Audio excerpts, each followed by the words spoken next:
Hey there, welcome to the DFS Build NBA edition. I am Kevin Roberts, joined with Taylor Smith. Getting ready to go over this 3-game main slate over at DraftKings.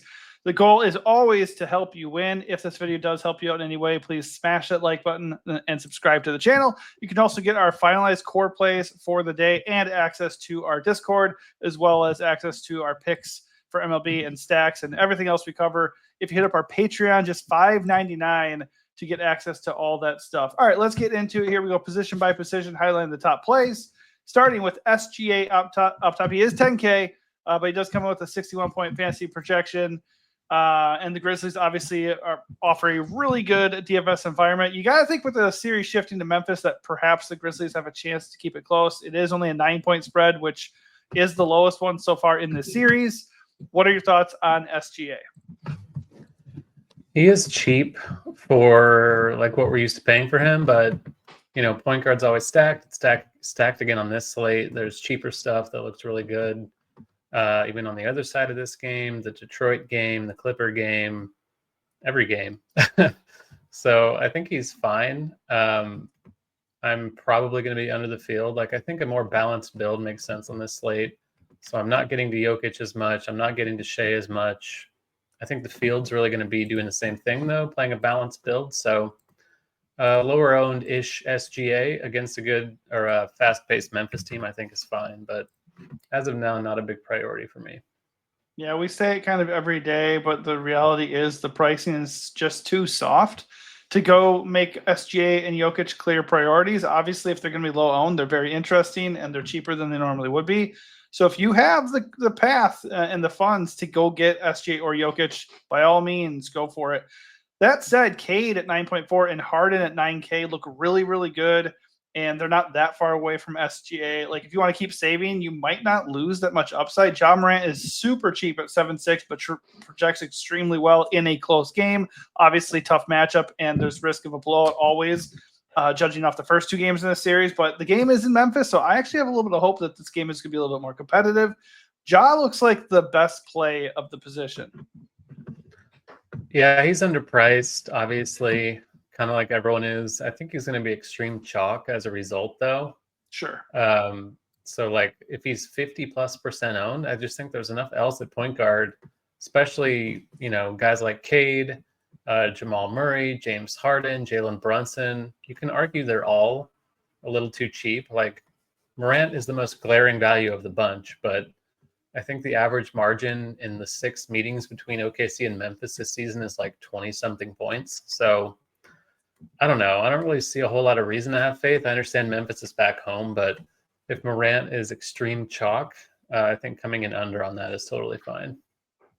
I would agree that it's fine. I think in the name of roster building, sometimes we just have to eat that chalk that's like too obvious to fade. Like I think I was wrong about this a couple days ago when I faded Siakam. Like Siakam at 6'9" in that spot, I should have just eaten that chalk. But like I pivoted to Chet, like who was basically kind of the same play, so it worked out okay. But I just think here, like you don't have a direct pivot like that. Like you have to go pay way up. You could pivot to Jamal Murray. It could work out okay. But I think I'm playing Ja, and then I just need to pick. I need to decide what other point guard is going to be a priority to pair with Ja on the slate. If unless I go pay for Jokic or something. That said, they all look really good. Brunson's probably the next guy after him based off the projection and price right now. But you could talk me into Cade. Cade's discounted. Harden's discounted. Everybody is. So you can talk me into any of these guys. If you're not going to go get Ja, who is the first point guard that you are going to go get? Probably Murray. 7,300. The minutes are going to be there, of course. This game should be competitive. The first 2 games were insanely close. So I really like the game environment here. And Murray is, again, like the others, underpriced. He's just the cheapest of this entire bunch. I think you can like pivot from Ja to Bane or something at a different position, get your Memphis exposure that way, and then just get Murray. Or I think Brunson in tournaments, sub 10% ownership on Brunson seems kind of insane to me. He's the point guard of this group who's like the most appropriately priced for who he is, but his usage in the playoffs is through the roof. It's like 35% over the last 2 seasons, including in this series. So like he gets the ball every time down the floor and he's going to try and shoot it. It seems like they don't really care to get Towns or anybody else heavily involved. That could change after they lost last game, but Brunson's role is just so massive that I think at sub 10% ownership, like that's someone you should be over the field on because the ceiling is obviously there. Yeah, and I don't even know how or why it would change that much because the second game they lost, it was close still. And he's shooting like pretty good for a guard, 45% here in the series, and scored 34 plus real points in each of these games. So, like, why would he's not going to change his aggressiveness unless Tibbs is like, oh, Cat has to shoot more or whatever. Brunson's not just going to start not shooting, right? So I think he looks great. What about savings here? We kind of talked before we went live here about Pippen Jr., where the price is good, the projection's good, if the game stays close. But with him starting, he does lose usage to the likes of JJJ, Ja, and Bane. So what are you thinking there? I never feel great about it. I don't really think. I mean, he's a good per minute guy historically, but most of the time he's playing off the bench as the backup to Ja, or he's filling in for Ja when Ja's out. So when he's like starting at shooting guard, essentially, like you said, he just doesn't really get a lot of usage. So the minutes seem to be there with Jalen Wells out, but if he's not shooting, he's not going to really do a whole lot out there. I think he's okay, especially because you can play him at shooting guard. That makes him kind of more valuable than he otherwise would have been. I think he's fine. I just don't have a lot of faith in it, to be honest. Well, right now his ownership is not egregious, like 17%. I'm comfortable with that. Although there is the possibility of a pivot to Russ. MPJ is questionable. And honestly, even if MPJ plays, like Russ is still going to get like 20 minutes off the bench at least. And so, he's 5'3". Like, yeah. I think Russ has a significantly higher ceiling than Yeah. Scottie Pippen.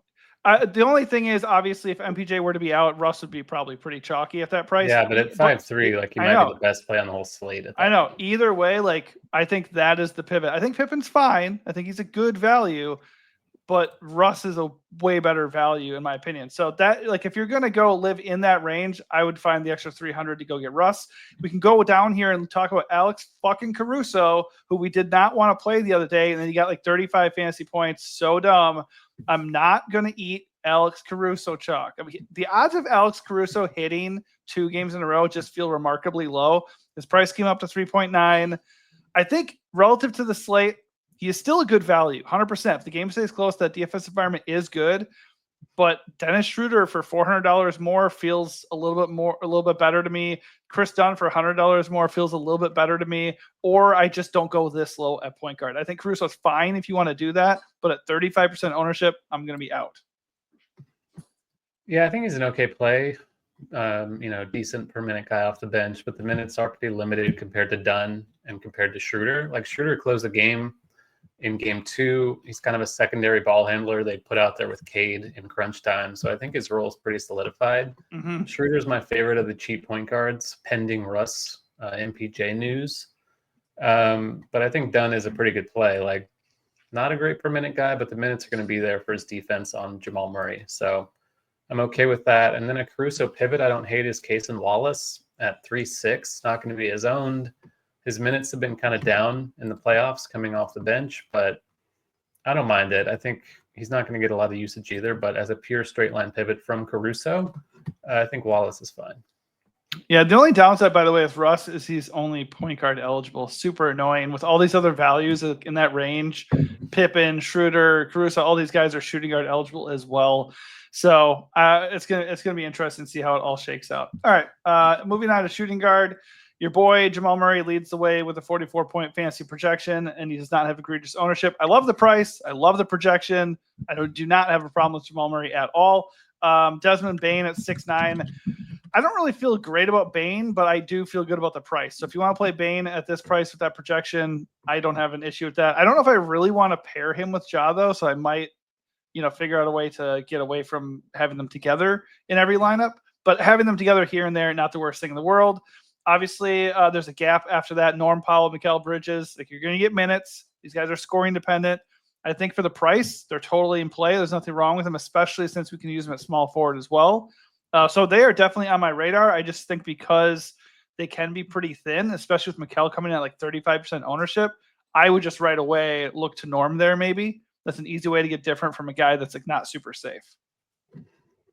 Yeah, I think Bane's an awesome play, especially because he has small forward eligibility now. So he's just super versatile. He's underpriced. He's going to get usage. The minute should be there, assuming they don't get completely destroyed. So Like I said, I feel a little bit better about Bane than I do about Chalk. So that's kind of where I'm leaning on that. Bridges is cheap. I think Christian Brown as a pure Bridges pivot is pretty good at pretty low ownership on this slate. The minutes are significant. Can't really see them benching him. It's a tough matchup for a guy who kind of thrives cutting and in transition and stuff like that. But for the dollar, you're getting pretty good value. Pippen and Schroeder right here, done as well. All the same guys we talked about. I think Malik Beasley is someone who always has a ceiling. Another low 5K range guy with shooting guard, small forward. Pretty quiet in the last game, but he's always going to get looks off the bench. So not a terrible play. And then, Powell's fine. It's just in this offense, he's kind of getting buried. I don't mind the buy low, but ceiling hasn't been there in quite a while. No, and he really does have to hit his shots. I think it's just more of like an ownership thing in the same price range. But good call on Brown because you're going to get those minutes. 36 projected minutes. Has not really been getting there lately, but he certainly can. And it's not like Mikal is like a guarantee crush either. Any like punts at shooting guard that you're into? I think you could look at Bogdanovich or Isaiah Joe, but don't really think you need to dive that deep unless you're like going crazy with pairing Jokic and Shea or something like that. Yep, agreed. Yeah, Bogdanovich is looking at maybe 12 to 15 minutes. He's really got to come in shooting hot if he's going to hit. J-Dub leads the way at small forward. He looks really good at 7.8. I think he would look a lot better if we didn't have all this really nice mid-range below him with Bane, OG Anunoby, Josh Hart. Those guys are all basically the same price. They all project pretty close to each other. I don't have a problem with any of them. I think Bane looks the best, but if you want to play OG or Hart, I don't have an issue with that. If you want to pay up above them and pay what could be a lower owned J-Dub, that looks pretty good too. And there's a lot of the same guys below them. Trying to see, Micah Porter Jr. That's like the only one here that I don't have a lot of interest in. You talk about buy low a lot. Certainly, if he's in, 5.8 is cheap. He could get it going at some point, but he seems like he is not there mentally in this series, even if he does play. Yeah, he's kind of cheap, so I don't hate it. But for what he does, again, it's a tough matchup, kind of like Christian Brown. So the injury combined with the risk of a benching, like if Westbrook's out playing him again off the bench, not a bad tournament play. It's going to be super low owned, and we know he has a ceiling. So I think you can include him in a player pool, but the risk is pretty significant. If he's out, maybe a guy like Peyton Watson is okay as a punt off the bench at 3-3. But the minutes probably wouldn't be too safe for him. I think Anunoby's my favorite, like overall value beyond Bane. 6,600 is pretty cheap for what he's been doing. Quiet in the last game, but the usage has been up over the past month or so. J-Dub, like you said, Josh Hart, also a little cheap. If you want to buy low with him, he's been pretty quiet, but always has triple-double upside. He's going to go off at some point, I would imagine. And then Asar Thompson's fine. Minutes haven't really been there. Fouled out in the last game pretty quickly, but he is cheap. He's 4,700, so buying low on Asar I think is fine. Not super into Asar based on the minutes, but if he can actually play like 30 minutes, he could easily hit at that price for sure. Peyton Watson was actually getting some run. That would be a little bit of interesting value if MPJ did not play. Right now, only projected for 15 minutes, but he looked good when he was out there in game 2. So just keep an eye on the MPJ status, and we'll see if that is something we can think about. All right, a power forward. Kawhi leads the way with a 47-point fantasy projection. I don't mind Kawhi, but Chet looks better. He's a 1.3K cheaper and projects about the same, and he's not going to be owned. So, I mean, Chet just does offer a massive ceiling. He's hit in each of the first 2 games of the series. Not a matchup that he is shying away from whatsoever. JJJ also projects well. I do still prefer Chet, especially since both of them are owned at the moment. If you want to go pay for J-Dub over Chet, that's fine. A lot of same guys we talked about. And then Aaron Gordon at 6K and Tobias at 6-1. They both project pretty well. They're not very expensive. And their ownership is not out of control. Actually, that's not true. Tobias is mega chalk right now. Not sure how I feel about that. What are your thoughts? Yeah, the thing with Tobias and Gordon is their salaries never seem to budge. And I think if Porter's out, that would naturally lead to more usage for guys like Gordon and Jamal Murray. So I think he's okay. I do prefer him to Tobias, especially at the ownership discount. I do think Jackson is a very interesting low-owned pivot. Like Ja is chalk, Bane is chalk. They're both cheap, but so is Jaren Jackson. The issue is he's just very scoring dependent. He didn't really do any rebounding in the last game, hasn't been getting blocks in the series. So floor's low, but he did score 26 points in the last game. If he can do anything else, he's obviously capable of smashing that salary. So I do like the Chet call. I do like the Jackson call. Aldama, I think, is my favorite cheap play under 5K. The whole Memphis team is cheap, which is problematic, but minutes for Aldama off the bench should be pretty secure. Brandon Clark still out top 30 in the last game. Didn't really do much with them, but still got usage, just didn't hit his shots. Aldama is always the kind of guy I want to buy low on, like a cheap, good per minute guy who's not really going to be mega chalk, I think is a very good play. Yeah, I always am part of that Santi hive. You know me, I'm game for that GPP for life. He's not even egregiously owned, like under 25%. I think he's a better play than Azar Thompson. I think he's much more stable than Azar, and he still has a ceiling. So I like that call. 4.6 for him is right. I don't really like anybody in the punt range. If I was going to do it, it feels gross, but Batum at 3.3 is kind of outplayed DJJ so far. So, and it's a playoff game, so there's probably going to trust in their veteran a little bit more. But I don't, again, I don't feel amazing about that. And by the way, Tobias is not a bad play. I just don't think he's an amazing play at ownership. If you're going to pay 45% for ownership for Tobias, like you need Tobias to hit then. And it's shaky for sure. All right. So at center, we have Jokic leading the way, 72-point fantasy projection, no ownership, 11.6K. The matchup with Zubac is not good. But Jokic can overcome any matchup, and we know he has the ability to go drop 90 fantasy points on a 3-game slate. But Jokic is kind of like one of those things. Like when Jokic is really owned in a smash spot, you feel like you shouldn't fade him because then if he's going to hit, then you're just completely nuked. But when he's not owned, on one side you're like, oh well, I want to go over on that ownership. But on the other, if you fade him and he nukes, it's not really going to hurt you as much. So where are you at with Jokic tonight? Yeah, like I said earlier, I'm not really inclined to pay all the way up for him. I just think the mid-range is so stacked and the value is so shaky that getting to him is not necessarily an optimal way to play. Obviously, getting over the field on him is appealing. But again, the Clippers are a good defense. Zubac is a very good defender, one of the defensive player of the year finalists, I think. So, Jokic is Jokic. He put up a huge triple-double in the last game. He's put up 60 plus in both of these games. So obviously his floor is massive. His ceiling is going to be there. I'm just kind of inclined to go more balanced. Karl Anthony Towns is 8,800. He was my flag plant the other day. Didn't do a goddamn thing out there, but he's the cheapest he's been all season. There's probably a narrative about him like being more aggressive after he was a no-show in the last game. So I don't mind buying low on that.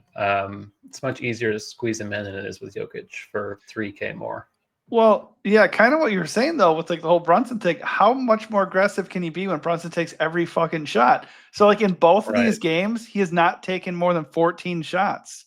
He just didn't hit a lot of his shots last game. He didn't do anything other, like he got rebounds and assists and I think 6 stocks in game 1. He just didn't do any of the other stuff in game 2 either. So I mean, he scored 10 real points. Right. 10 real points in game 2. But he scored like 58 in game 1. So obviously there's a nuclear ceiling at 8,800 you can unearth if things break his way. So I don't hate that call either. Again. No, of course.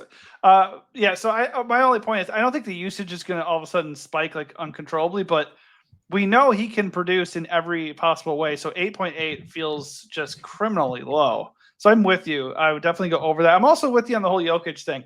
I love Jokic. He can smash and get 90.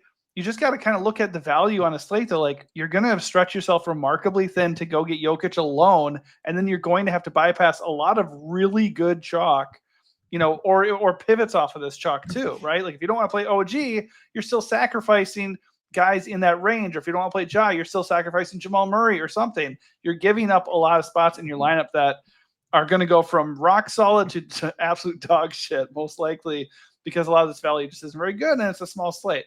The nice thing too is we can keep going. We already talked about Chet. He looks good. Zoo against Jokic. Denver has been really bad on the interior all year. So Zubac looks good. JJJ we already mentioned.